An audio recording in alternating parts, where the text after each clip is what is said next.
Bismillahirrahmanirrahim. Assalamualaikum warahmatullahi wabarakatuh. Saya di sini ingin mempresentasikan tentang fikih di kelas 7 semester 1, yaitu akan membahas tentang toharoh dan hadas, tayamum. Semuanya saya akan menjelaskannya.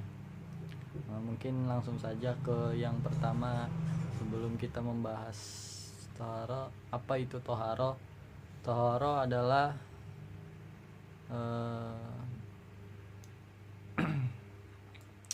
mensucikan atau membersihkan dari segala sesuatu yang menjadikan diperbolehkannya mengerjakan ibadah sholat, tawaf, dan membaca Al-Quran.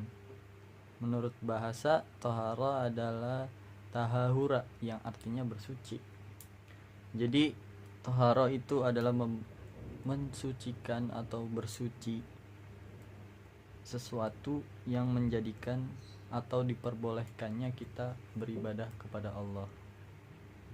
Langsung saja, bersuci itu apa? Secara umum, para ulama, para ahli fikih membagi tohara atau bersuci yaitu dua: bersuci dari hadas dan najis. Dilihat dari sifatnya, bersuci dibedakan menjadi dua, yaitu yang bersifat lahir dan bersuci yang bersifat batiniah. Bersuci yang bersifat lahiriah yaitu membersihkan badan, membersihkan pakaian, dan membersihkan tempat tinggal kita dari segala kotoran. Sedangkan bersuci yang bersifat batiniah adalah membersihkan jiwa diri kita dari segala yang berupa segala dosa dan maksiat seperti syirik, takabur, hasud. Itu adalah batiniah. Terus bersuci pasti menggunakan alat-alat yang untuk bersuci. Yang pertama adalah air. Air terbagi menjadi dua: air suci dan mensucikan. Yang kedua, air suci tapi tidak mensucikan. Air yang suci mensucikan, istilah fikih menyebut tahara mutahhir. Air ini disebut air mutlak karena masih asli dan murni serta mensucikan. Apa saja itu airnya? Yang pertama, air hujan. Yang kedua, air es. Yang ketiga, air embun. Itu di dalam surat Al-Anfal ayat 11 itu disebutkan di situ. Air laut yang ke berapa tuh? Yang ke-5. Yang ke-6 air sungai, yang ke-7 air sumur, dan yang ke-8 mata air. Yang angka dari air sungai, air sumur, dan air mata itu disebutkan di hadis riwayat Abu Daud, dan air laut disebutkan dalam hadis Tirmizi. Air yang kedua, air yang suci tapi tidak mensucikan, merupakan air zat yang suci namun tidak sah digunakan untuk bersuci. Apa saja tuh airnya?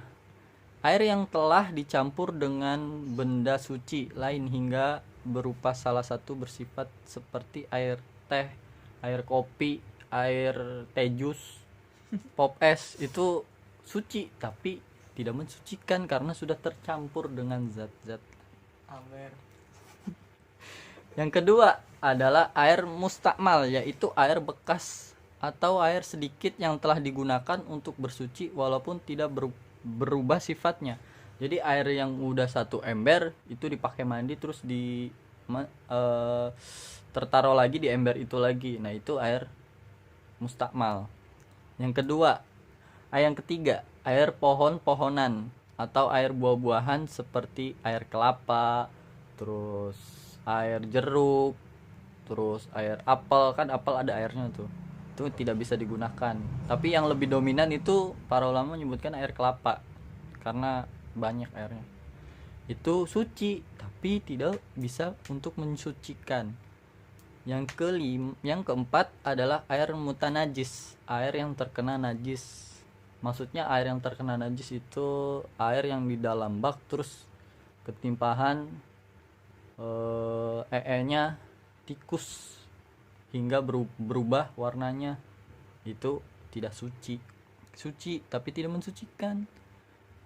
Yang kelima air musyamar, air musammas, yaitu air yang menjadi panas seperti besi, ya seperti besi yang dilelehkan. Nah itu kan mencair, itu suci tapi tidak bisa mensucikan. Nah lanjut lagi, itu kita sudah membahas tentang airnya. Yang kedua nih, kita membahas alat-alat yang kedua, yaitu debu. Debu yang digunakan untuk tayamum sebagai pengganti wudhu. Tayamum dilakukan jika tidak ada air atau berhalangan memakai air, misalnya karena sakit atau musafir. Jadi misalkan ada seorang musafir yang tidak menemukan air sama sekali, maka diperbolehkan untuk menggunakan debu untuk bersuci. Alat yang ketiga, lanjut kita ke alat yang ketiga, yaitu batu. Batu dapat digunakan untuk bersuci atau beristinja ketika tidak ada air. Istinja, pasti banyak yang bertanya, istinja tuh apa? Istinja tuh kayak gimana sih maksudnya istinja? Istinja itu membersihkan dubur setelah buang air besar, kayak gitu ya, buang air besar. Jumlah sedikitnya itu adalah 3 buah batu. Selain itu tidak boleh menunggu najis hingga kering, akan sulit untuk dibersihkan. Jadi setelah kita istinja, maka diharuskan jangan membuang-buang waktu untuk membersihkannya dengan batu. Jangan menunggu hingga keras. Tadi kita sudah membahas tentang tohara, cara bersuci, dan jenis-jenis alat yang digunakan untuk bersuci. Sekarang kita membahas tentang hadasnya. Hadas terbagi 2. Yang pertama hadas kecil dan hadas besar.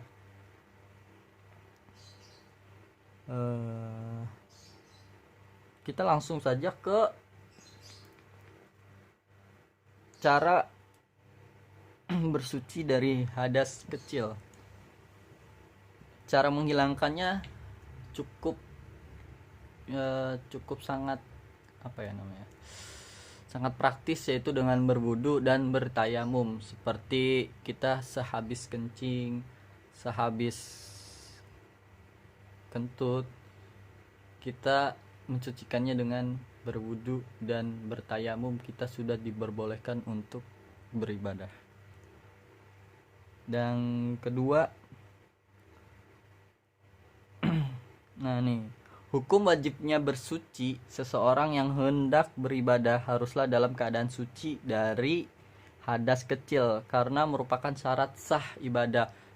Kalau kita mempunyai hadas kecil terus kita beribadah kepada Allah, maka ibadah kita itu tidak sah. Makanya kita diharuskan untuk bersuci dari hadas kecil, tadi yang saya sudah sebutkan.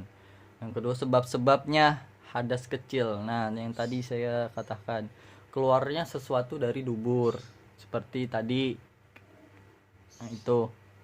Terus hilangnya akal, itu bisa menghilangkan bisa menyebabkan hadas-hadas kecil. Terus yang ketiga, bersentuh kulit laki-laki dan perempuan yang bukan mahram. Jadi kulit ketemu kulit antara lelaki dan perempuan. Yang keempat, menyentuh kemaluan dengan telapak tangan. Hadas besar Hadas besar cara menghilangkannya yaitu dengan ini dengan mandi wajib. Sebab-sebabnya hadas besar yaitu berhubungan suami istri, yaitu pokoknya ada, ngertilah pasti ya.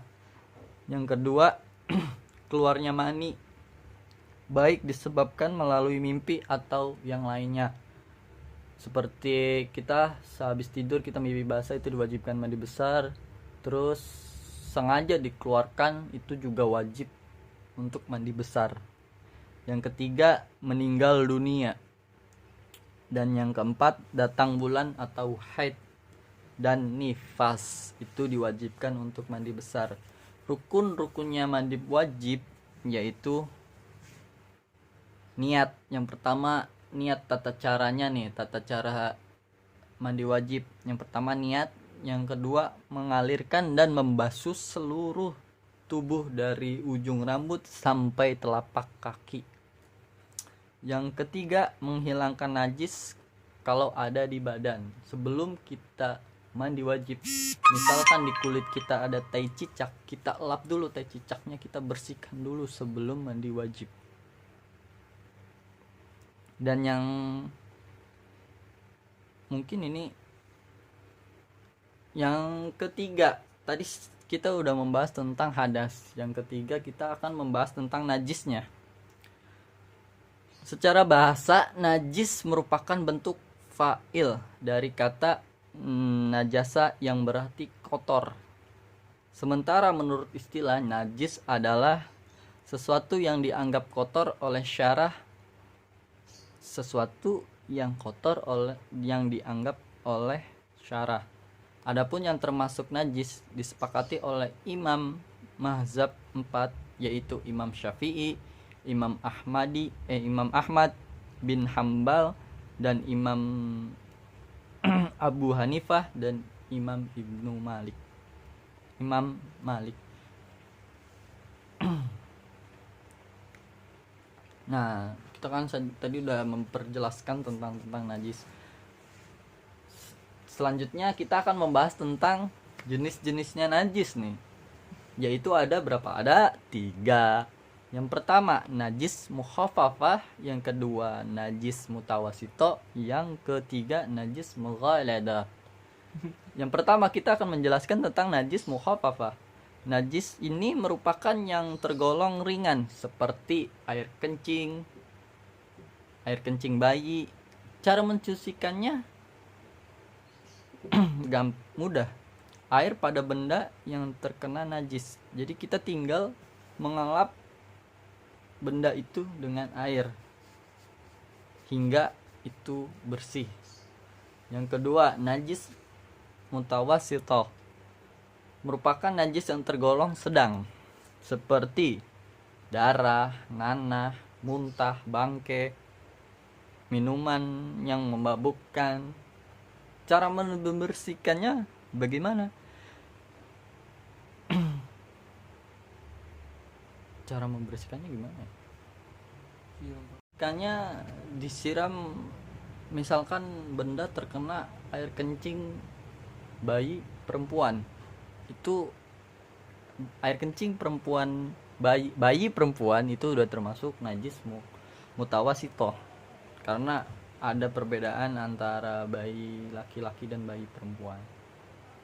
Cara membersihkannya dari ujung hingga ke bawah kita siram, mengalirkan air dari atas ke bawah hingga bersih. Cara membersihkannya mungkin seperti itu.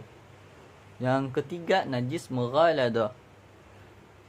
Najis mughaladah tergolong najis yang sangat berat, seperti najis dari anjing, babi, baik jilatannya, air kencingnya, kotorannya, kulitnya, ingusnya, itu najis.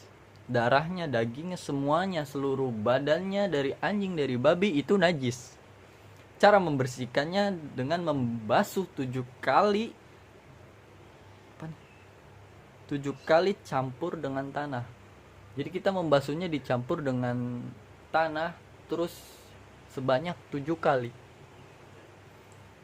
Oke, pembahasannya udah ke najis. Sekarang kita lanjut ke wudhu. Secara bahasa wudhu yaitu dari kata tawadda'a yatawadda'u, yang artinya bersih atau indah. Sedangkan menurut istilah, wudhu adalah membersihkan anggota tubuh dari air yang suci, mensucikan untuk menghilangkan hadas kecil berdasarkan syarat dan rukunnya. Syarat sah wudhu yang pertama, yang pasti adalah orang Islam. Yang kedua, mumayyiz atau tamiz, atau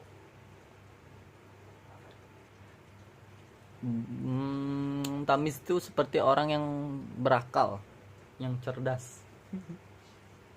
Yang ketiga, menggunakan air yang suci dan mensucikan, seperti air sungai, air embun, itu suci dan mensucikan. Yang ketiga, tidak dalam keadaan berhadas besar. Ya, wudunya mah sah gitu, cuma tidak bisa untuk melakukan beribadah karena dia mempunyai hadas besar. Yang kelima, tidak ada yang menghalangi sampainya air pada anggota tubuh yang dibasuh seperti cat, getah, dan sebagainya. Misalkan di tangan kita masih ada coretan tip X atau cat, kita kerok dulu. Itu sesuatu yang menghalangi wudhu kita untuk masuk, untuk mensucikan badan kita. Yang kedua, rukun-rukunnya wudhu. Yang pertama adalah niat.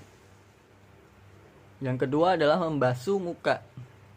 Yang ketiga, membasuh hidung, membasuh kedua tangan. Astagfirullah, maaf tadi salah.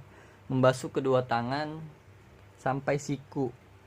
Yang keempat, mengusap sebagian kepala. Yang kelima, membasuh kedua kaki, mata, kaki. Yang keenam, tertib. Pembahasan terakhir setelah wudhu yaitu tayamum. Secara bahasa memiliki makna al-kasdu, yang artinya kesenjangan atau tujuan. Menurut istilah yaitu menyapukan tanah atau debu yang baik, atau maksudnya yang baik itu adalah yang suci, ke muka dan kedua tangan sampai siku dengan syarat yang telah ditentukan. Tayamum adalah pengganti wudhu dan mandi sebagai rukun sah atau keringanan bagi orang yang tidak memakai air. Seperti orang sakit, itu diperbolehkan untuk bertayamum. Sakitnya itu termasuk kayak misalkan di mukanya ada luka bakar, sehingga kalau misalkan terkena air maka itu lukanya bertambah parah, maka diperbolehkan untuk bertayamum. Ini sebab-sebabnya nih, tadi sudah saya sebutkan tuh. Syarat tayamum. Yang pertama, ada halangan sehingga boleh tayamum, misalkan tadi saya sudah sebutkan sakit. Yang kedua, sudah masuknya waktu sholat. Dan ketiga, sudah diusahakan mencari air dan benar-benar tidak ada air. Misalkan di kampung sini tidak ada air, maka kita harus mencari dulu air-air yang di kampung sebelah. Misalkan kampung sebelah nggak ada, baru kita dibolehkan untuk bertayamum. Yang keempat, menggunakan debu atau tanah yang suci. Yang kelima, menghilangkan najis sebelum melakukan tayamum. Rukun-rukunnya tayamum, yang pertama adalah niat, menyapu muka dengan debu. Yang ketiga, menyapu kedua tangan sampai siku dengan debu. Yang keempat, tertib atau berurutan. Mungkin ini saja yang saya bisa sampaikan. Apabila ada perkataan yang tidak benar atau melenceng dari materi isi materinya, mohon maaf, karena kebenaran datangnya dari Allah, kesalahan datangnya dari saya pribadi. Mohon maaf apabila ada kesalahan. Wabillahi taufik walhidayah. Wassalamualaikum warahmatullahi wabarakatuh. Dadah, assalamualaikum.